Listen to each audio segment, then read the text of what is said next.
So let's talk about that. Hillary Clinton on the march with Garland Nixon. He is a radio talk show host on WPFW here in Washington, D.C. He is a former law enforcement officer. He is a man of the left. He is a patriot. He is good people. Garland, welcome back. Thank you. Ford O'Connell. He is a former McCain-Palin presidential advisor and chairman of the Civic Forum PAC. That makes him a Republican. This makes him also patriotic. This makes him also a welcome guest here. Ford, welcome back. Thank you. Hillary Clinton, Garland, can just sort of go out and say, I got a 60% approval rating. I'm doing this thing, right?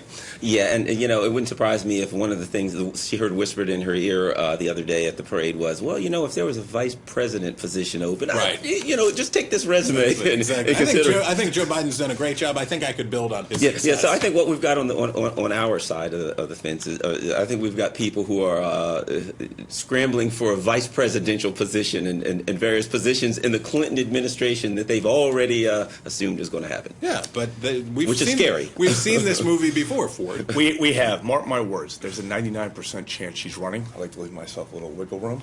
One of my favorite. An asteroid could hit the Earth. Exactly. One of my favorite things in the entire world is the sports book at Caesar's Palace. And if we had to walk into 2016 cool. right now, she is a 3-touchdown favorite, which makes her, God honestly, in the open seat era, just about as close as you can get to being coronated for president. I want to play up all the expectations in the world. Frankly, by the time she delivers her victory speech at the Iowa caucus, if she doesn't deliver the Gettysburg Address, I want it to be a failure. She can do anything. This is the time. Hillary Clinton. Viewer Power Pony points out that the movie, and I did not even know about this one, Rodham, is due out. Scarlett Johansson or Reese Witherspoon. I think, though, after Reese's recent sort of drinking roadside problems, Scarlett Johansson probably has an inside track. She's just trying to live. She's just trying to get by. She's got a movie, a Twitter handle, and a book in June of 2014. And it's a movie apparently in which a 20-something Hillary Clinton juggling a Washington career with long-distance boyfriend Bill Clinton. Are you pulling my leg, Garland? Is that really coming out? I don't know, but it should be interesting. I'm sure there'll be 100 Hillary movies coming out. It should be interesting.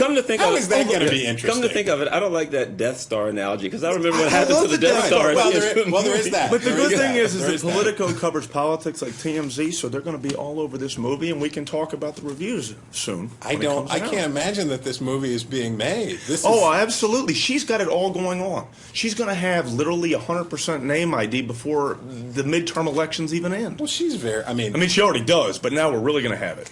Anything that she would say at this point, if she were to come back and try to dial back those expectations that Ford is working so hard to inflate, anything that she would do in that regard would be confusing or perhaps dispiriting for Democrats. So she kind of needs to just go all in. The best thing that she can do is kind of lay low until the actual election starts, until the actual cycle starts, and then just go all out and battle the Republicans. She's laying so low. They have a super PAC already, the book, the movie, a Twitter handle. She's going to start tweeting like a megaphone. But she's quiet. I'm going to tell you, I don't want the expectations played down. I want everyone to think that there's no way on God's green earth the Republicans can win. What do the Republicans do?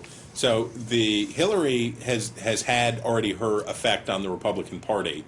One time, which was the nomination of John McCain. Republicans got all weirded out about losing the election, and they were at loose ends, and they were thinking about other things, and then they said, well, take McCain, hurry up and take John McCain and get out of here.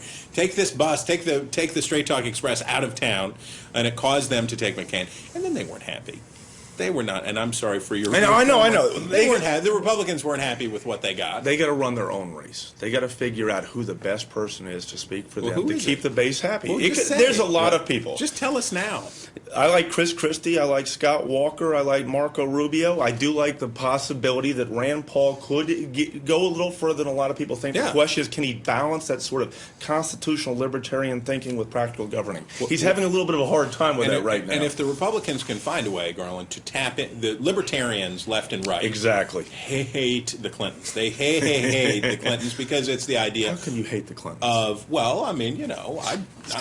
Not me, but libertarians of of both stripes hate the Clintons because they see them as part of this big business, big government in bed together to oppress the people and that kind of stuff. And don't forget the Iraq War force resolution and stuff like that. Benghazi, Iraq. Well, all right. That only works on your side. That only works on your side. No, of the fence. Iraq wait. War, she voted for it. The Iraq War is how Barack Obama beat her. See, the Republicans we feel the Republicans have fallen into a trap of always reacting. That's what Barack Obama were able to throw you guys back on your heels, and you've been reacting. Oh gosh, you got a black guy, we got to do this. You've got a woman, we've got to have Sarah Palin. You've been reacting instead of operating kind of on your own level and figuring out who you need. And as long as you react, you can't win. You do make a very good point. The does. point is they need to find somebody who can best articulate a policy, a strategy, and an agenda. Not know, yes, here's a forward-looking way to do things, in a way to connect with a broad swath of the electorate. As you and I both know, it's not about issues because most people don't know anything about issues. What it's about is messaging, connecting, and speaking for the middle class and speaking for America. Charisma. Exactly. You gotta have charisma. Nothing beats charisma in a good story. So that's all why you need. Chris Christie looks tough. That's all you need, Republicans, is just the perfect candidate, and then maybe you could get to 40%, as Garland said, right? Well, I wouldn't go that far. Okay, 37%. Okay. Well, guys, you're 100% in our book. We thank you for making time for us on this Memorial Day Tuesday. Thank you. Yes. It's always good to be here with both of you. Okay. All right, Internet, we're going to take a quick break.